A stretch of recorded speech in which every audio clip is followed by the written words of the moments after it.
Welcome, everybody, to the Huddle, King of Nine's weekly streaming sports talk show. I'm Jason Barr, joined by Pat Paris. Pat, good afternoon. I don't hear Pat. Can Pat hear me? Pat, not if you can hear me. Okay. I don't hear Pat, so I'm just going to talk a little bit here and say something that I wanted to start with, and that had to do with our Huddle poll question this week. And we just wanted to. We realized it wasn't worded very well, and of course, never was our intention to mock Polynesian culture or anything like that. It had to do with, something that's been talked about a lot during Brent Brennan's first season as U of A head coach, and it's been widely discussed by fans, and it has to do with the lays that were gifted him to players' families this year. So, that's what it was about. The two-star Polynesian players on the team, Noah Fafita and Tadero McMillan, are absolutely class acts and have been nothing but that for their 3 years on campus. So make sure that we get that out there, and all culture should be celebrated for sure. Can you hear me? Can you hear me now, Jason? I hear you, Pat. Okay. Did you hear what I just said? Did you have anything yeah. to add to that or not? I could hear you fine. I'm sorry if my mic wasn't working. I'm not sure what happened. We've discussed that before, and it's part of the tradition, the culture, and he wears it because that's tradition. You don't refuse it, and you move on. As far as the rest of the poll question, I said, and I'll be frank about that. I said short leash, and that's the sense you got from the quotes we saw from Desiree Reed-Francois about bringing Brent Brennan back for a second season, and you just get that sense that a lot of things have to be changed in this offseason. A lot of things with personnel will change, player personnel will change, but so will the coaching staff, and it has to, because there were deficiencies both with the coaching staff and deficiencies with the way things worked out on the field, and you can't just keep status quo. So we expect to see a lot of differences in this team when it hits the field next fall compared to what we saw this fall. Yeah, I'm going to get to the comments by Desiree Reed-Francois, the athletic director. First, though, I want to hear from Brent Brennan. Pat, this is after the Territorial Cup. He made some comments about what he was feeling, and we're going to play that right now and then discuss. I feel bad because I feel like I let down these players. I feel like I let down this community, and I feel like I let down this university. And so, this thing starts with me looking in the mirror and doing a hardcore evaluation of the choices and the decisions I made, and then building that out with our entire program. Every step of the way, the evaluation process begins. Yeah, and so he is going to be back, as Pat is saying, next year. Pat's referring to the article in the Daily Star, where there's quotes from Desiree Reed-Francois, the Arizona athletic director, about how he is coming back, but she also called the season unacceptable. And reading between the lines, I actually kind of feel like he does have a little bit of a short leash. I actually kind of feel a little bit badly for him because, life isn't fair, and he didn't get a full season, and he didn't have the opportunity to pull players in from the transfer portal when he came, because the first part of that process was gone. And it's going to be tougher for him to do that in this offseason because he doesn't really have a big selling point. Other than that, there's a lot of playing time this year because now he's recruiting off a 4-8 record. Yeah, I compare it to Jason.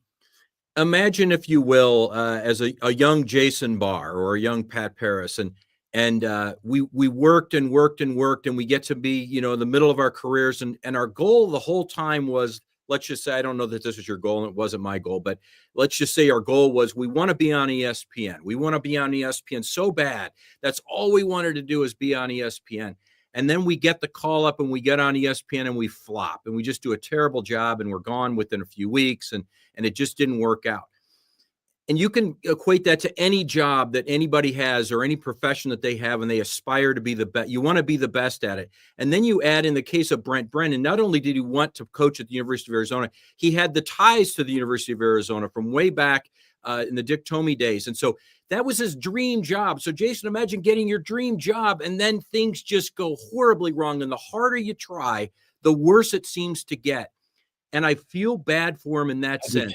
This is his dream job, and it has gone as bad as it could ever go. And he deserves another chance. I'm not saying he doesn't. I'm not sure that it's going to turn around significantly in just 1 or 2 more years, but he deserves that other chance. I just feel sorry for him in that sense, that if you had the opportunity to have your dream job and it didn't go well, it would be so devastating to you. I think emotionally and physically in a lot of ways too. Yeah, no, for sure. And we can talk about a couple of the mistakes that he's made. It's one coaching and one kind of off the field. The one off the field, I don't have the exact quote in front of me, but I'll be able to paraphrase it well enough. And that had to do with how it didn't seem like he was interested in marketing the team. The quote was, "There's marketing professionals for that." Coach, not in 2024. You got to market the team. Okay, I think that was a mistake. And then the other one. I've touched on this before. There's kind of like a protect. Along with that, there was like a protect the program instead of a promote the program mentality. And the other one had to do with the offense and the offensive coordinator. It just seemed like, I guess, a good idea to bring Dino Babers in, but only on a 1-year deal. And then he was going to kind of pass the torch to somebody else. But Dino Babers hadn't called plays in 10 years. And we don't know if this other guy, Matt Atkins, I believe is his name, was ready, the passing game coordinator. And I think when we first come to hear about coaching changes on the staff in the next 24 hours, Pat, I think we're going to hear that they're going to bring in a new offensive coordinator. But what I want to see, Pat, is I don't want to see a crony hire. I want to see somebody who maybe he is not friends with, barely met, but has done a great job and is not going to come in here and accept mediocrity that's been here in the past. Your thoughts on that? Yeah, I'll go back to your first point, and that is, in this day and age, not only do you have to market the team, you have to market yourself. Think of the successful coaches. They have a personality and a persona about them, from Deion Sanders to Jed Fish to, Kenny Dillingham has a persona. They have an attitude. They project what they want their teams to be, right? And I think you in this day and age, you have to do that. That's the only way to sell. And that's how you get guys to come and transfer through the portal to your program. And I wholeheartedly agree. You need to find that next young up and coming offensive mind. Let me jump in. It's okay if he uses this as a stepping stone. That's fine. Go ahead. That's right. And it's going to be, Jason, because we go back to what I said in the beginning, and we have a comment, somebody commenting about how much did he get for his dream job. He didn't get a lot. This job doesn't pay that much compared to others. He barely got a pay raise over his. No, Pat, he more than doubled his salary. He went from you look, you get some additional things, but he, compared to what other coaches are getting, what is he, the second lowest paid Power 4 conference coach in America? I think it's that's still a lot of money, though. No, and I understand that, more than double what he was making in San Jose State. He's not doing it for the money's great, but the point is, he didn't demand Jed Fish money when Jed Fish, I want Jed Fish's contract that he was going to get. He didn't do anything close to that. It wasn't about the money. If you're going to pay somebody, you're going to take the contract. You're not going to pass it. Oh no, I'm going to do this pro bono. I'm going to do it for free because I love the University of Arizona. I don't think that's realistic. But my point is, he had a dream job and this was it. He didn't get it a few years ago when Jed Fish got it, and then he got it, and he's had his struggles. Now, back to your offensive coordinator. It's got to be somebody that, and that's why they go to all these different coaching clinics, and they go to the national championship, and they network, and this is where you find that up-and-coming coach that has the same mindset of what you like to build your team offensively around, and then he takes it to that next level. And we never saw that with this team. We saw it regress offensively, and I know they lost some key pieces on the offensive line. They lost a key running back, that they should have been a lot better than they were, and they never figured it out. So that's where that offensive coordinator comes in. It's really key during this offseason. Yeah, it's also the way they looked. And I've said this before. I don't even think they looked great in that first game against New Mexico when the defense gave up a bunch of yards and it was two guys playing pitch and catch. And then as we look at Arizona State winning the Territorial Cup game, and then I'm glad that picture was just shown, because here's the question I have for you, Pat, and this is a tough question here. I think one of the things you got to ask yourself is the coach who's going to turn this program back around, and I can't believe it needs another rebuild, right? Is a coach who's going to turn this program back around the same coach who let that happen in the first half of the Territorial Cup game and end them down 35-0 in what was a half of a version of a 70-7? Yeah. Is that the same coach, Pat? Is that and a fair question or is that too tough? No, it's a fair question, and we don't know the answer. You can speculate, and I think you can speculate. The sting of it makes you be pretty negative. I texted with you throughout the second half of that game, and and the somebody who grew up a Wildcat fan and grew up in this town and has season tickets, there's nothing more infuriating and disheartening than to watch the team from up north come down here and do what they did. Now, did we expect them to ASU to win? Yes. Did I think ASU was a better team? I've been talking for weeks about how much better I thought ASU was than any other team in the Big 12. But it was the lack of the perception of lack of effort and just being outplayed in every aspect of the game. And it's unacceptable. Desiree Reed-Francois is right. It's unacceptable. And is this the guy to turn the program around? Well, you have to give an opportunity because, as you mentioned, last year at this time, we didn't even know there was going to be an opening. Last year, after January 1st, we didn't know there was going to be. It was middle of January we found out there was going to be an opening, and by that point, guys have already made up. Most of them have made up their mind about transferring, and have already committed to other schools. So he was up against it. We should have been more aware of how big a challenge this was, even though we thought there was a ready-made team. There was not. Should they have performed better, though? Yeah, they should have performed better, Jason. No coach is a nicer man. And that's the other part of it is it's very hard to differentiate for the fan out there who's never really been around Brent Brennan. And, it's easy for them to say, oh, he stinks, get rid of the bum, all that type of stuff. This is the nicest coach you'll ever meet. But that leads me to this, Pat. If he's such a nice guy and the players like him so much, were they running through a wall for him? Now, I made that comment on a radio appearance I did yesterday. And what they said to me is, well, players run through a wall for their coordinator, not the coach. Your thoughts on whether the players are running through a wall for this coach? Well, are you telling me that Nick Saban didn't have players run through a wall for him because he wasn't, a coordinator at Alabama? I mean, I understand what they're saying, and I've heard that too. You really play hard for your position coach first, and then maybe your coordinator, and then the head coach is kind of this overarching figure that maybe inspires everyone from time to time. But it starts at the top, right? And if so, they seem to really love Brent Brennan. But a couple of things. One, I didn't see him ready to run through a wall for him. I think you're right. But two, I think what we saw more than anything wasn't necessarily a lack of enthusiasm for going out there and beating ASU or beating these other teams. It was just a lack of numbers and physical nature. And you go down the list. By the time the last third of the season rolled around, the three defensive captains were all gone, right? They were all out with injuries for the year. And when you have three defensive captains who were the mainstays of that defense last year, winning the Alamo Bowl, were all and the heart of the defense, and there was never, and I thought it was unfortunately a really bad twist of fate. We had to sit there as we were ready to go to get jacked up to play our biggest rival of the year, and we watched those three captains walk out in street clothes, basically, with their uniform. I saw that too. And it's it's a reminder of Traden Stukes and Manu and like all these guys coming out, and you're like, man, we could have been really good on defense, but we're not. And then you go out there and watch what you unfolded in that first half, and you're like, oh man, they're not good. So I think it's a lack of depth more than anything that we saw. You're going to have injuries. Always been a fragile program. It's my 13th. Right. I've covered the team for 13 years now. Yeah.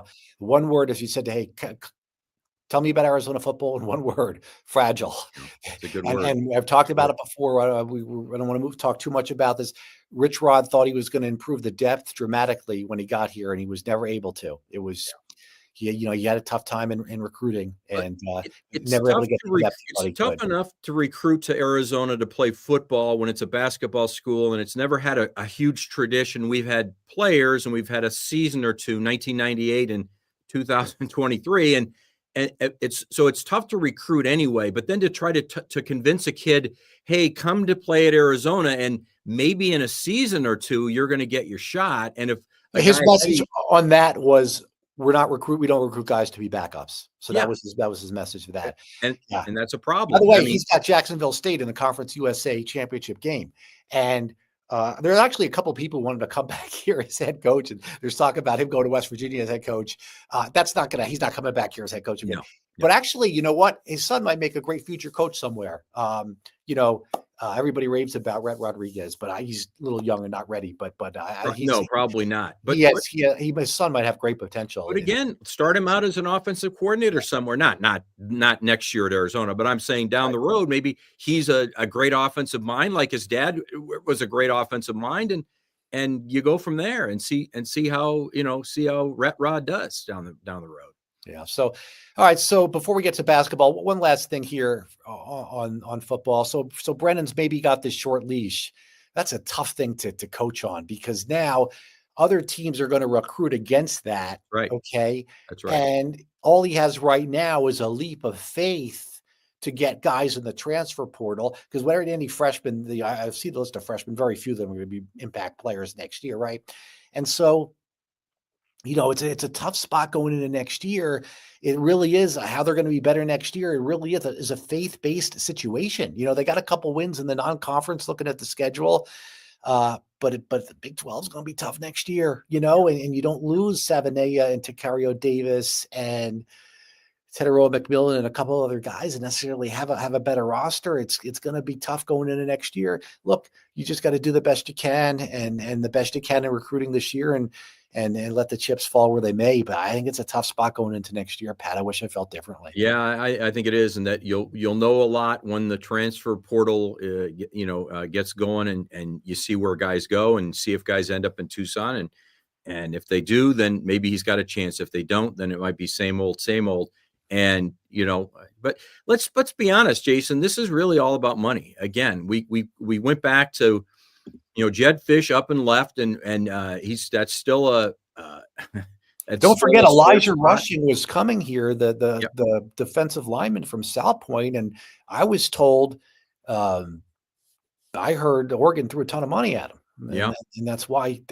So, it's possible that part of the reason Fish left was the money. Another part was, well, it's going to be tough here if other programs have bigger NIL. So that's part of it too. And that's Desiree Reed Francois working on that too. So, well, that almost needs to be, if not, it needs to be our number one priority, right? Because Tucson, Arizona does not have the corporate wherewithal to, put up all this NIL money that a Seattle, Washington has, or for Jed Fish, or even Phoenix. They were talking about, Kenny Dillingham was talking about activating the Valley. Well, they got huge corporate money there that they can activate. That Tucson, thank God we have the Jim Clicks and the Humberto Lopez's of Tucson to help do what they do. But it's a tough ask. I warned of this several years ago when NIL started, and it's coming true, Jason. And that is the rich are getting richer and the poor are getting poorer. Well, not so much that, but it's also going to create winners and losers. Not so much the previous rich and the previous poor, but didn't Miami go to the Final Four the other year, and they got some help in that way? So it can create other winners and other losers. It might, but I think in the end, let's see who wins the national championship in football again. It'll be one of 5 schools. Let's see who wins the national championship in basketball again. It'll be one of 5 schools. There are great stories that come up. There are the Boise States that make it in, and the Indianas that make it in out of nowhere, but they're not sustainable, and they won't be there. And the mid majors that make a run into the Sweet 16 or Elite 8, they're not. Let me interrupt you real fast. I've just got to pass. Whoop! I think we lost Jason there for a minute. All right, so we were going to start talking basketball. I don't know what his message was, but Jason Barr has stepped away with computer issues, I'm guessing. This is the Huddle. You want to come join me here, Jason? My computer restarted. His computer just restarted. We're in the other room, and I'm talking to Pat's mic. It's actually talked right here. My computer. I get this message right on my computer. It says your computer's about to restart very soon, and Pat's talking. I'm like, do I interrupt him? And I see the thing going across, and I'm like, I got to interrupt him. And so that's what's happened. It's like live TV. Let me read you this, and you can talk on this, and we can kind of end on this.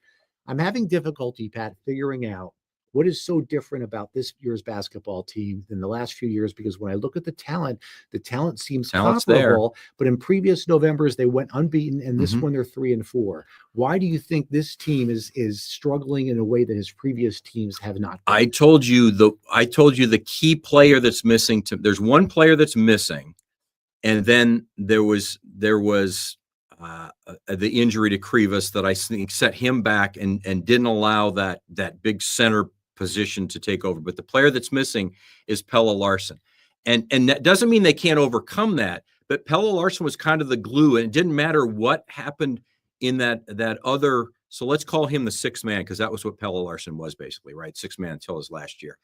But it didn't matter what the five others were. He always seemed to come in and settle things down. They don't have that guy right now. Is it going to be Carter Bryant down the road? Is it going to be somebody else? I don't know. But Why isn't it KJ Lewis? I just don't think he's that guy. I don't think he's good enough at that skill set of shutdown defender, guy that can drive the basketball and be physical and yet pull up and hit an outside shot. That high-low play is missing from previous years. And part of that is not having Krivas be Krivas. And who fed that ball into him some of the time was Pelle Larsson. Mhm. And I'm not saying Pelle Larsson that you're done because you don't have Pelle Larsson. You need a guy like Pelle Larsson is what I'm saying, that we saw for 5 years here. That's my opinion. Okay. Well, look, previous years they've been a 1 or a 2 seed in his first 3 years. They're not going to be a 1 or a 2 seed this year, and that's fine. Yeah, and you know what? Maybe this is the year that surprises. But you don't want to have an NIT year. And what's kind of tough is that they're in danger of having a double-figure losing season. And just when the committee goes to look at the records, I know they look at the RPI and all this stuff, but when you have double-digit losses, it's kind of tough. And so you know what? Maybe they're a 10 or 11 seed, and they do like what Syracuse has done a few years under last year's in Boeheim, and they go to the Sweet 16. Maybe they have that kind of thing, and maybe they get on a run and figure this out and get their confidence back, because it's who's playing well late in the year. Yeah, a couple of things. I think they still have time to get it figured out, and I think that they can become a really good basketball team, say by the time that we get to the winter months and end of January, February. But I'm not so worried about double-digit losses when you're coming out of the Big 12. As long as it's not ridiculous amount of double, right. You get to 10 losses and you're in the Big 12, that means you did pretty well. But they got time. They have time. All right. They have time. All right. We're going to be, I'm on vacation next week. Then we're going to do the huddle on the 17th and be out the 24th and the 31st for the holidays, is my understanding. So thanks everybody for bearing with us this week. And we'll see you in a couple of weeks. For Pat Paris, I'm Jason Barr. Until next time.